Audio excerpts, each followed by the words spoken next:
അപ്പോൾ ഇന്ന് കാനഡയിലെ ഇലക്ഷൻ ഡേ ആണ്. കാനഡയിൽ ആരാണ് വരേണ്ടത്? അതായത് ലിബറലാണോ കൺസർവേറ്റീവ് പാർട്ടിയാണോ ഫെഡറൽ ഗവൺമെൻറ് അധികാരത്തിൽ വരേണ്ടത് എന്ന് നിശ്ചയിക്കുന്ന ഇലക്ഷൻ ഫൈനൽ ഡേ ആണ് ഇന്ന്. ഇലക്ഷൻ കുറച്ച് ദിവസങ്ങളായി തുടങ്ങിയിട്ട് ടുഡേ ഈസ് ഫൈനൽ ഡേ. അപ്പോൾ ആസ് പാർട്ട് ഓഫ് ഇലക്ഷൻ സിറ്റിസൺസിൻ്റെ വീട്ടിലേക്ക് ഇതുപോലൊരു കാർഡ് വരും, കാർഡ് ലൈക്ക് ദിസ്. അപ്പോൾ ഈ കാർഡ് നമ്മൾ പ്രൊഡ്യൂസ് ചെയ്യണം. Along with that we have to produce one ID. അപ്പം ഞാനിപ്പോൾ ഡ്രൈവിംഗ് ലൈസൻസാണ് കാണിക്കാൻ പോകുന്നത് അലോങ് വിത്ത് ദിസ് കാർഡ്. അപ്പം നമുക്ക് വീട്ടിലേക്ക് വന്നിട്ടുള്ള ഈ കാർഡിൽ നമ്മളുടെ പേര്, ഡീറ്റെയിൽസ്, നമ്മൾ ഏത് വോട്ടിംഗ് സെൻറ്ററിലാണ് വോട്ട് രേഖപ്പെടുത്തേണ്ടത്,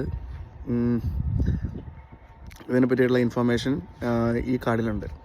അപ്പം എൻ്റെ കൂട്ടുകാരൊക്കെ ഇന്ന് ഓൾറെഡി ഇന്ന് അല്ലെങ്കിൽ ഇതിന് മുന്നത്തെ ദിവസങ്ങളിലൊക്കെ ആയിട്ട് ഓൾറെഡി വോട്ട് കാസ്റ്റ് ചെയ്തിട്ടുണ്ട്. So I would like to know how easy this voting process is.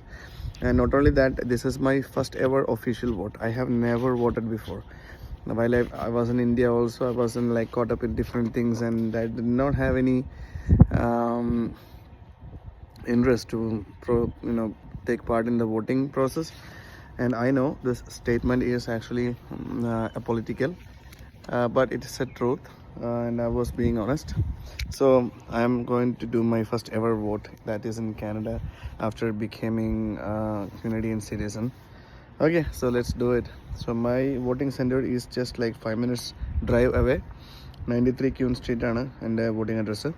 അപ്പോൾ അവിടേക്ക് പോകണം. സോ ഇതായിരുന്നു എൻ്റെ voting station. And you see there is no rush, there is no busy at all. ഞാനിപ്പോൾ ഈ video എടുക്കുന്ന time എന്ന് പറയുന്നത് 7:13 7:13 PM. വോട്ടിംഗ് പ്രോസസ്സ് എന്ന് വെച്ചിട്ടുണ്ടെങ്കിൽ ഞാൻ എൻ്റെ വീട്ടിൽ നിന്ന് ഒരു 7 മണിക്ക് ഇറങ്ങി, 5 മിനിറ്റ് ഡ്രൈവ് ഇവിടെ വന്നു. ഇവിടെ വന്ന സമയത്ത് ഈ ബിൽഡിങ്ങിൻ്റെ എൻട്രൻസിൽ തന്നെ there were volunteers waiting for me. Not waiting for me, waiting for the voters.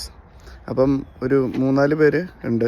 അപ്പോൾ അവർ നമ്മുടെ കൊണ്ടുപോയിട്ടുള്ള കാർഡ് കാണിച്ചു കൊടുക്കുമ്പോൾ ആ ഡീറ്റെയിൽ നോക്കിയിട്ട് ലൈക്ക് എനിക്കൊന്ന് വാർഡാന്ന് തോന്നുന്നു, ഡിഫറെൻറ്റ് വാർഡിന് ഡിഫറെൻറ്റ് സെക്ഷൻസ് ഉണ്ട്.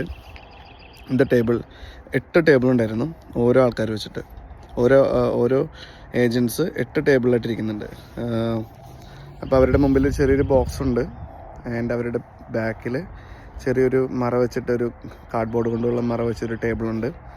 അപ്പം നമ്മളുടെ നമ്മളുടെ കയ്യിലുള്ള കാർഡ് കൊടുത്തു. അതവർ നമ്മളുടെ ഐഡൻറ്റിറ്റി കാർഡ് കൊണ്ടുപോകണം. അത് വെച്ച് അവർ വെരിഫൈ ചെയ്തു. It took hardly 2 minutes. അത് കഴിഞ്ഞിട്ട് നമുക്കൊരു വോട്ട് ചെയ്യാനുള്ള ഒരു കടലാസ് നമുക്ക് തരും, ആ പേപ്പർ തരും. അതിൽ നമ്മുടെ പാർട്ടി പേര് കാര്യങ്ങളൊക്കെ ഉണ്ടാവും. ഒരു ക്രോസ് മാർക്ക് ചെയ്യണം. അത് ചെയ്യുന്നത് രഹസ്യമായിട്ട് ബാലറ്റ് പേപ്പർ വോട്ടിംഗ് ആണ് സിസ്റ്റമാണ് ഇവിടെ ഇലക്ട്രോണിക് വോട്ടിംഗ് സിസ്റ്റം അല്ല. അപ്പം പിന്നിൽ പോയി കാർഡ് ബോർഡിൽ പോയി അതിൽ പേര് മാർക്ക് ചെയ്ത് then again came back. And എൻ്റെ ഏജൻറ്റിന് ഞാനിത് കൈമാറുന്നു. അവരതിൽ നിന്നൊരു പാർട്ട് കീറിയിട്ട് then we put it in the ballot paper, ballot box. അതിലിട്ടിട്ട് വി ക്യാൻ ലീവ്. ശരിക്കും പറഞ്ഞു കഴിഞ്ഞാൽ എൻ്റെ വീട്ടിൽ നിന്ന് വോട്ട് ചെയ്ത് തിരിച്ചെത്തുന്നത് ഒരു 15-20 മിനിറ്റിൽ പരിപാടി തീരുകയാണ്. എനിക്ക് 1 മിനിറ്റ് പോലും ഇവിടെ വെയിറ്റ് ചെയ്യേണ്ടി വന്നില്ല. And imagine this is the last day of the election and last hours of election. So such A smooth process ആണ് ഇവിടെ ഇലക്ഷൻ എന്ന് പറയുന്നത്.